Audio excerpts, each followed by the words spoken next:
The Reverend Richard Coles joining us at the top of the tower. You made it. I did. I'm not quite puffing because your lift did the work for me, but it was a bit of a dash from the station. We don't need to worry about it. You're here, and welcome. Thank you. It's a pleasure to be here. Congratulations on the publication of Murder at the Monastery. I was saying to you before you sat down, or as you were sitting down, that it was one of those books that I love because not only did I love the story and have been following the series, but I also love the fact that you're not afraid to use words that are not commonplace. And I found myself reaching for my bedside dictionary going, what? There's one word in particular which is probably an old, because religious words can have a lot of Latin and old school or Greek etymology, if you will. And one of them was about tears and crying, and it looked like charisma, but it was... The charism of tears, the gift of tears. Yeah, it's a particular kind of gift that some religious people have, or so they would say. And it means they start talking about holy things and they burst into tears. The old Bishop of Durham had it, which was a bit disconcerting if you were underneath the pulpit, because he could shower you with his tears, and it was kind of when you would take an umbrella with you, probably. It's like that, but what a great word, isn't it? The charism, it's a Greek word, yeah. It's a Greek word, so you found you had an ability to call tears, like an actor almost, but were you actually so moved? Well, it was like a kind of low rent stigmata, so you don't have to actually suffer kind of holes in your palms in imitation of the suffering of Christ. You just get the tears, which is the one you want if you're going to. If you're going to go that way. Go for charism of tears. I didn't know. In Ireland there's an expression that people say, and I say this. Can you say it respectfully? But you say in shock, you say Jesus wept. Yes. And I was kind of brought into by accident a Brahms thing in a church in Marylebone at Easter time. Yeah. But it kind of took us in on the come to see the Brahms music. Then it was a full service, so I stayed for the service anyway. And the vicar. That's what we like to hear. You like that, yeah? you come for this and you stay for the other. Stay for the cheap coffee. And the service involved him telling us that when Lazarus was risen, it was given another go at life, if you will. He was such a good friend of Jesus that Jesus wept. But I didn't realise it. Jesus wept is actually the shortest verse in the Bible. Is that what it is? Yeah, don't ask me to quote it, but it is the shortest verse in the Bible. It just says Jesus wept. If only people at home knew how biblically au fait they are with the works, because it's used as an expression of shock. It's a big segue from Bryan Adams, isn't it? Isn't it? And here we are. But let's go for another segue. I mean, when you think of your career from the Communards to the church, come on, let's get the segues out here while we're here together. Yeah, well, yeah. I mean, it's a surprising one, but actually people always say, well, it's an unusual shift to make. But I sort of went back to where I started out, because I was a chorister when I was a kid. So from the age of 8, I was in an Anglican chapel singing Anglican music, and a bit like the Jesuits say in Ireland, give me the boy of 7 and I'll show you the man. So it kind of formed me for life, really, but in a very benign way. And I loved it, didn't believe any of it at all, thought it nonsense. And then when my life went through some turbulence in my 20s, I kind of wanted to connect with it again. And when I did, I found it started making more sense to me. So I ended up first the unlikeliest pop star of the 1980s, and then the unlikeliest vicar of the 2000s.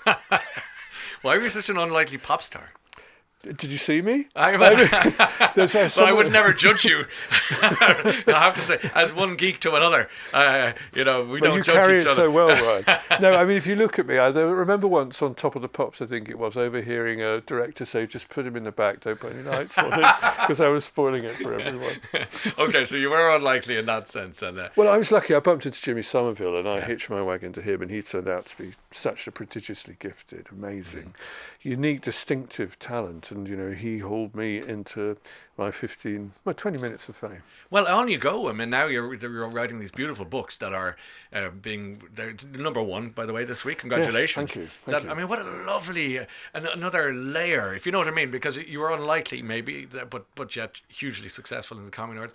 You were unlikely, I suspect, successful with your flock, and here we are. The trilogy completing now with this other career as a novelist. It's I think great. It was 35 years between my number ones, so I wasn't exactly cramming them in, if you feel true. But it's lovely to have. I mean, I'm so enjoying writing them, and people are enjoying reading them, and that's great. So it's a whole. I'm in my 60s now, and the idea was to find a way of having fun, doing what I want to do, and stay at home more. But I'm not so good at staying at home more, actually. Because you're I'm out and about talking about the book, which is great. Do you like that? Is it a chore in any way? I love it. I don't so much like relying on the UK's crumbling travel infrastructure, but hey, we're all in that boat. We just about got you that here. Leaky boat, yeah.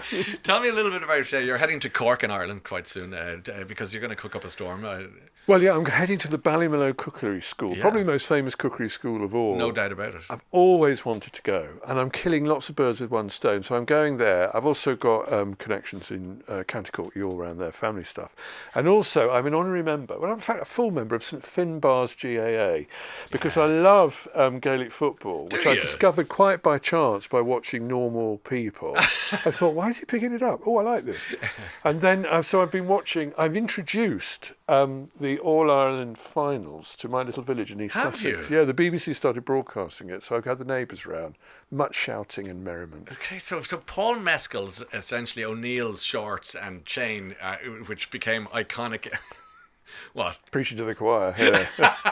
An easy win for Paul. Appropriate metaphor, but I mean, it did seem to do, it moved a generation or two, and that people loved that show. Well, I was really moved by it. It surprised me because I didn't think it would be the sort of thing that would get through to it. It did. I mean, partly because I think of the brilliance of the acting, quite apart from anything else, but also I just really liked GAA, and so that's a whole new thing for me. That's great, and you're in the right part of the country there in Cork for that. Well, exactly. Tell me about the cookery though, because that's are you any use? Well, I love cooking, and if you'll notice on my sort of turns on reality television formats, I'm sort of better with pastry than I am with paso doble by a long way. But I've always wanted to cook properly, and I've got a couple of friends who are chefs, and they've showed me the ropes. But I'm really rubbish actually on baking, as anyone who watched me on Bake Off will be able to tell you. So I'm going to do some pastry and some cakes, and the whole thing actually. It's the sweep of your interests. I mean, whether it's on the radio and panel shows, or as you say, on reality programs or what have you. All roads lead in some ways to the church, because the church is very performative. I would have come from a Catholic background in Ireland, and unsurprisingly, but the pomp, the ceremony, the clothes, the incense, the whatever. Showbiz. There's a sort of a weird showbiz with halos about it. And I was a very jazz hand sort of vicar actually, so sort of background in popular entertainment didn't hurt me at all. Yes. I mean, they're perhaps directed to different purposes, but I always like music that inspires, music that gives you a sense of a world better than this one that's just beyond us, but within reach, I suppose. So perhaps that's the consistent thing, I don't know. And I try to write about that too. Yeah. This stuff which might seem very remote from our lives is maybe nearer than we think, and that's full of excitement. Could you tell people about the latest instalment of? Yeah, so Canon Clement, who was my vicar detective in book 3, I'm afraid after 2 books, the death count in Champton St Mary, the little village where he's living in the 1980s, was so high it was beginning to rival Midsummer for mortality. Yeah.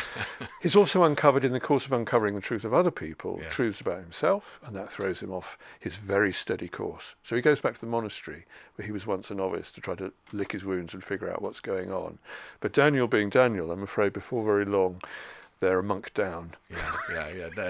And so begins Murder at the Monastery. I mean, it's a lovely, very tender story, actually. I think it's very emotional. I think the way you, unrequited love, we don't need to say who, what, why, where, and when, and then there is a moment where that lovely lady who he knew from the old days. The dinner lady. And you just never know in life a kind word. Exactly, and the kind words can come from unexpected places. And Daniel's someone who knows what he's doing, and he never puts a foot wrong. And all of a sudden, he's fallen flat on his face. But that's not a bad thing. Yeah. I think self-knowledge, which is hard won, often begins when you make an idiot of yourself, as I have done many times. Yeah, I'm sure I can concur there too.